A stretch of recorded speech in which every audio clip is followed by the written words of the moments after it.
Mesdames, Messieurs, peuple congolais, dans 99% des cas, le dictateur Denis Sassou Nguesso ira à la CPI, à la Cour pénale internationale. Le 1% des cas restants, soit il soit neutralisé par son propre clan ou dans le cas des chaos, voilà. Donc, c'est à lui-même d'assumer ses responsabilités, ses actes. Mesdames, Messieurs, oui, nous sommes bien sûr des humanistes, on ne veut pas des morts. Nous voulons que l'encre coule à la place, l'encre coule à la place du sang. Oui, Sassou Nguesso doit être attrapé vivant et répondre de ses crimes. Mesdames, Messieurs, le problème de Sassou Nguesso à la CPI ne se pose plus aux yeux de l'opinion nationale congolaise et d'ailleurs internationale.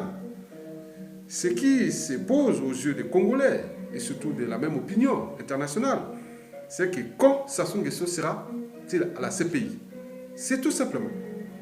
Ce n'est plus comment, mais c'est quand. Donc, c'est quand on est en train de voir les processus. Mesdames, Messieurs, bien entendu, la CPI, bon, il se pose un problème de quotas. Bon, combien de victimes peut être alerté la CPI pourquoi on fait une ingérence humanitaire pour protéger un peuple face à un tyran qui est en train de tuer les gens. Donc il se pose un problème de quotas.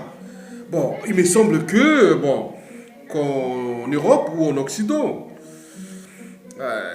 les droits humains, la dignité humaine et la vie humaine, il semble qu'ils sont sensibles à la dignité humaine et au droit à la vie, à l'intégrité physique d'ailleurs, tous ces processus de droits humains.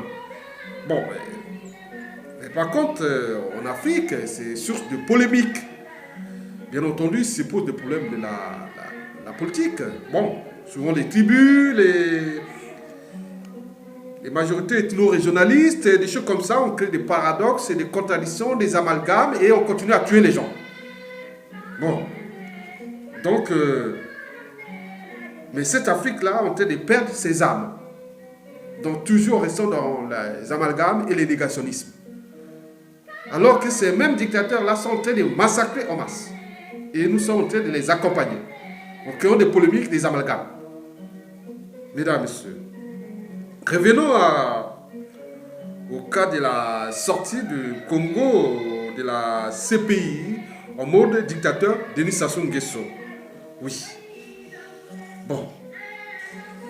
Vous savez que pour les politico-intellectuels congolais, bon, c'est un non-événement. Pour le peuple congolais aussi, c'est un non-événement cette sortie. Bon, pour les victimes, les parents, les familles des victimes, c'est aussi un non-événement. Donc, en réalité, pour tout le monde, c'est un aveu. Bon, ben, bien sûr, il a commencé depuis quand Sassou Nguesso a 32 ans de dictature. Il est revenu au pouvoir par un coup d'état sanglant qui a causé la vie à plus de 50 000 morts. Et depuis 1997 jusqu'à nos jours, en 2016, il a fait d'abord une période de transition politique flexible de 5 ans, 1997 à 2002. Et 2002, il s'est taillé 2 mandats, 2 septennats de 7 ans. 2002, 2009, 2016. Il voyait qu'en 2015, il voit qu'il allait partir, il allait laisser son pouvoir, pardon. Voilà, donc qu'est-ce qu'il a fait? Il a utilisé ce qu'on appelle le référendum anti-constitution illégal. Là, a causé la vie à plein de Congolais. Donc le 25 octobre 2015, il fait un référendum illégal où 95% de la population dit non, on ne veut pas. Mais lui, il veut passer en poste parce qu'il sait bien ce qu'il a fait. Et pour cause, bon, regardez sa nouvelle constitution. Malgré qu'il ne peut pas refuser à 95%, il a la force, il a les armées, il a la police, il a tous les moyens de l'État. Donc il a les mercenaires, il a tout. Donc c'est pourquoi il a peur de ça. Que si ça tombe aux mains du peuple, il sait bien la puissance de l'État. Donc c'est pourquoi il se bat à avoir cette force pour se maintenir et déjouer ses crimes. Mesdames, Messieurs, bon, Voyons par exemple les articles 90, les articles 10, les articles 10, 95, 96. Bon, prenons par là au cas des articles 95 de sa constitution qui aujourd'hui a au pouvoir illégal. À un moment donné, nous sommes passés dans une transition où le pays avait des constitutions. Mais bon, nous pour le moment, on peut encore l'autoriser, la constitution de 2002, mais celle-là est caduque. Bon, regardez par exemple l'article 95. Le président de la République n'est pas justiciable devant la haute cour de justice et d'injustice. La responsabilité pénale du président de la République peut être engagée en cas de grave manquement à ses devoirs manifestement incompatibles avec l'exercice de sa haute trahison envers la nation congolaise et son peuple souverain. Regardez. Donc, il s'est mis des paratonnerres pour se protéger. Se protège là. Bon. Donc, la sortie de la CPI, c'était un processus de la suite de sa constitution. On voit qu'il y a toute une élaboration criminelle ou maléfique, on peut dire. Mesdames et messieurs, prenons le cas de l'article 96. Aucune poursuite pour des faits qualifiés crime ou délit ou par manquement grave à son devoir commis à l'occasion de l'exercice de sa fonction ne peut être exercée contre le président de la République après la sécession de ses fonctions. Bon, c'est un aveu, oui.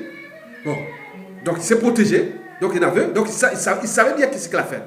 Aujourd'hui au Congo, si on mort direct, on parlera de 200 000 personnes Congolais qui ont perdu leur vie à cause de cela, directement, sans oublier la question des conditions humaines, les cas de vie et autres, tout ça. La gouvernance médiocre, tout ça. Donc on arriverait peut-être à 1 million de Congolais qui ont perdu la vie depuis. D'ailleurs, le pays est sous-peuplé à cause de Sassou Nguesso. Mesdames et messieurs, voilà. Donc c'est protégé. Bon, donc, pour enfoncer le clou, donc il s'attaque maintenant à la CPI. Oui. C'est une erreur grave. Parce que les crimes contre l'humanité sont imprescriptibles. C'est que Sassou sera toujours là. Tous ces criminels-là ils vont être traqués ici. Beaucoup vont aller, donc, je sais pas, en Afrique, en Asie, en Europe, autres. Ils seront traqués parce qu'avec les méthodes comme l'ont fait les nazis, les sionistes contre les nazis, partout. Les gens s'y préparent. Ils ont mis les techniques. Nous sommes dans une culture globale, la cyberculture, avec la puissance d'un État. Donc, vous ne pouvez pas vous échapper. Mesdames, messieurs, oui, les défenseurs des dictateurs sont certes sous emprise, qui disent, ah oui, mais quel est leur argument principal? Ah oui, parce que la CPI s'attaque toujours au président noir. Mais vous n'avez pas de mémoire. Vous n'avez pas de mémoire. Vous avez Milosevic, c'était quoi? Les trucs de Cambodge et tout ça. Il y a des gens qui vont dire. Donc, la CPI, c'est une utopie. Le processus d'une justice universelle. Oui. La CPI s'attaque au président noir. Ça, c'est leur argument. C'est creux comme argument. Oui. C'est comme vous savez, c'est comme les hérissons. C'est un petit mammifère qui est là dans l'Europe. Quand il a froid, ils s'agglutinent entre eux. Mais comme ils ont des picots, donc bientôt ils se retirent. C'est comme ça. Mais regardez par exemple, pour argumenter, regarde en 2016 par exemple, aux États-Unis, les policiers blancs ont tué 170 noirs. Ça crée un baisse mondial. Mais en même temps, la même année 2016, aujourd'hui, il y a 180 000 noirs qui ont été tués par des policiers noirs. Et la plupart ils sont des escadrons de la mort associés au régime tyrannique des pays africains. Donc l'ennemi des Noirs, c'est les Noirs. L'ennemi de l'Africain, c'est l'Africain. Donc arrêtons. Oui. Bon, je vous ai dit que la CPI, c'est une utopie, c'est un processus de justice universelle. Alors, nous, en tant qu'Africains, comment déjouer la CPI? Donc la première chose, c'est qu'il faut que nous puissions franchir d'abord la barrière de la raison. Être raisonnable, c'est un bien commun. Tu peux dire non, c'est pas à moi. Déjà, au niveau politique et moral, c'est pas à vous. C'est à tout le monde. C'est un bien commun. C'est pas à vous. Ah oui, laisse-moi faire, j'ai encore là. Non, non, non. Dès qu'on vous attaque, on commence à vous critiquer. L'esprit critique. Non, on devient l'ennemi. Non. La critique aiguise l'intelligence, la créativité. Celui qui n'accepte pas la critique n'avancera jamais. Bon, bien sûr, troisièmement, pour déjouer la CPI, il y a un problème de la conscience. Nous devons être en pleine conscience. Conscience de nos actes, de nos habitudes, de nos comportements. On dit laisse tomber, fais pas ça. Bon, la quatrième fois, accepter l'alternance politique. Une main ne peut pas, un seul doigt ne peut pas laver la figure. Donc c'est un processus. Une maison, il y a un qui met une brique, après on vole, on avance, on construit. Mais vous, c'est vous. Dès qu'on vous attaque, vous avez les forces armées, vous avez les moyens de l'État et vous commencez à tuer. Dès qu'on vous attaque et vous dites, ah oui, c'est les Blancs. Ah non. Attendez, les Blancs, les Noirs en Europe ici, critiquent les Blancs ici. Hein. Ils ne sont pas traqués comme là-bas en Afrique. Hein. Arrêtons. Bon, donc c'est tout. Arrêtons, c'est une connerie. Sassou Nguesso va. Je pense que c'est quelqu'un qui est responsable de ses actes, de ses habitudes, des comportements.